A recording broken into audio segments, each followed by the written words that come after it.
My name is Asisiram. I'm a third year student of English major. And me, my name is Royha Jewe, as a third year student of English major too. Today, we are going to talk about the short story by Angelica Gibbs. It's The Taste. Are you ready? Yes. Let's get started.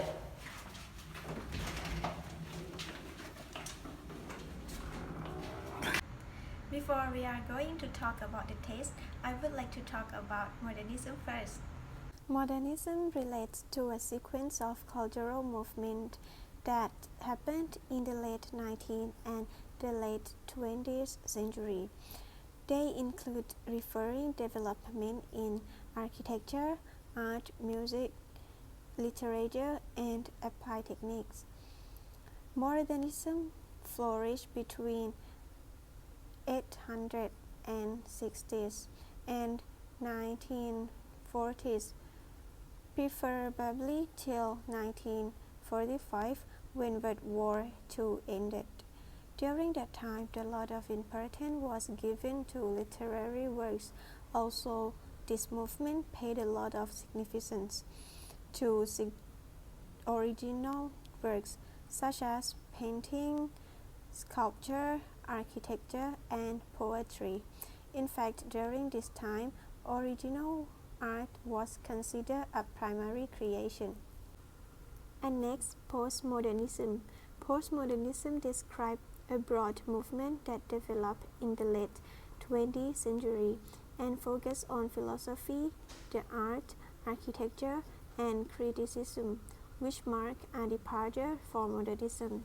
In fact, postmodernism is typically defined by an attitude of skepticism, irony, or rejection toward ideologies and various tenets of universalism, which include objectification of reason, human nature, social progress, among others. Moreover, this movement is associated with schools of thought such as deconstruction and post-constructuralism. Next is feminism and literature. It's about how feminism affected to literature. In the past to nowadays, we have feminist literature such as fiction, non-fiction, drama, or poetry, which supports the feminist goals of defending equal to civil, political, economic, and social rights for women. It often identifies women's roles as unequal to those of men. The authors that we will know associated with feminist literature such as Mary Wollstonecraft and Virginia Woolf. These are their famous works. Next is feminism and postmodernism. Not everyone agrees with this idea, but some people say that feminism is a part of postmodern culture. Anyway, here's where feminism and postmodernism may come together. Why do we have to think the man is number one and the woman is number two? Is it really necessary to have a first and second, a leader and a follower? Why do we need to have one sex in the center and another in the margins? Why not just have different people cooperating and enjoying their differences? Is it possible? Anyway, I hope you can see how postmodernism and feminism may have something in common. And next, women and post-colonialism. Colonialism means one nation took control of another country. We talk about this in relation to Heart of Darkness. Post means after, so post-colonialism means after colonialism. Again, it relates to the postmodernism idea that there doesn't necessarily need to be a leader and a follower, the center and the margin. Anyway, recently feminists have noticed that people in countries that have been colonized, taken over by another country, are sort of like women who have been controlled by men. So these feminists have been interested in studying the developing and underdeveloped countries, and especially examining how women have been treated, often badly, in such places. Women of the world should be united to fight to freedom. These feminists say, because colonialism is just another form of female domination. Incidentally, even capitalism can be seen as a form of male domination. Capitalism is mostly about competition.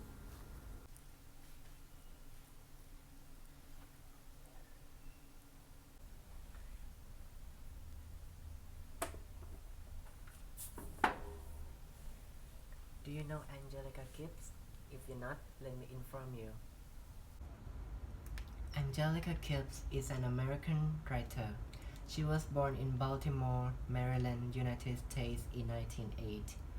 She was an American writer of short stories and contributions to the magazines like The New Yorker. As a senior at Vassar College, Gibbs was the editor of Vassar Poetry in 1930.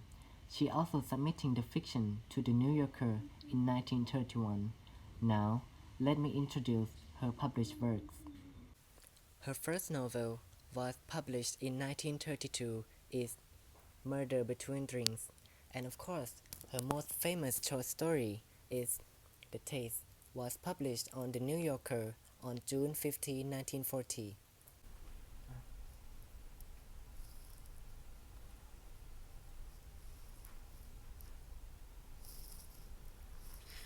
The Taste by Angelica Gibbs is a short story about the perception of black people versus white people, which was shown back in 1940s in America.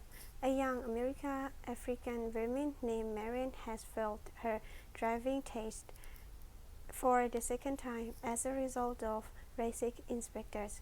Marian is a hardworking. She got her driving license 3 years ago in Pennsylvania and has a first academic degree. She works for Mrs. Erickson as her housekeeper. Throughout her test, the inspectors verbally abused her with racist remarks and addressed her as Mandy Low, which is known as a negative nickname. Toward the end of the test, Marian feels as if she can no longer tolerate the inspector's racist remarks and erupt on him. How about the characters? Okay, I will talk about it. The main character is Marian. Marian is the main character in the story. She works as a housekeeper at the home of Mrs. Erickson, and she is an educated African American woman. And the next character is the first inspectors. Driver examiner humiliate Marian with racist remarks, just only because she is an black lady. He fails her in purpose, causing a traumatic experience, which will continue on with her. Yes, and the next one is the second inspector. Driver examiner causes Marian to relive her traumatic experience from her first driving test. Throughout her test, he doesn't stop assaulting Marian and sounding racist remarks at her. He calls her for all kinds of nicknames which have a strong negative connection to her being black lady. And the last one is Mrs. Erickson. Mrs. Erickson has Marian's best interests at heart. She is Marian's boss. She can belong with Marian to her second driving test after going through the difficult experience. In the first one, she suggests her coming to Marian's test, but Marian refuses. How many themes in the story?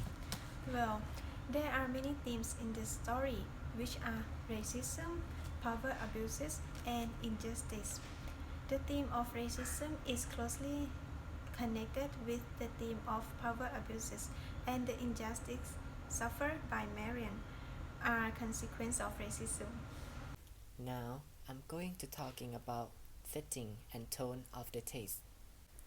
For setting, the events take place during one afternoon in line 1 and one of the first hot days of June in line 112.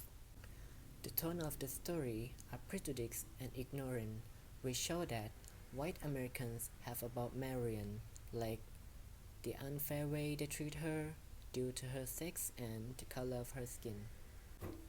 For literary techniques, Angelica Gibbs has figure of speech is symbolism in her stories.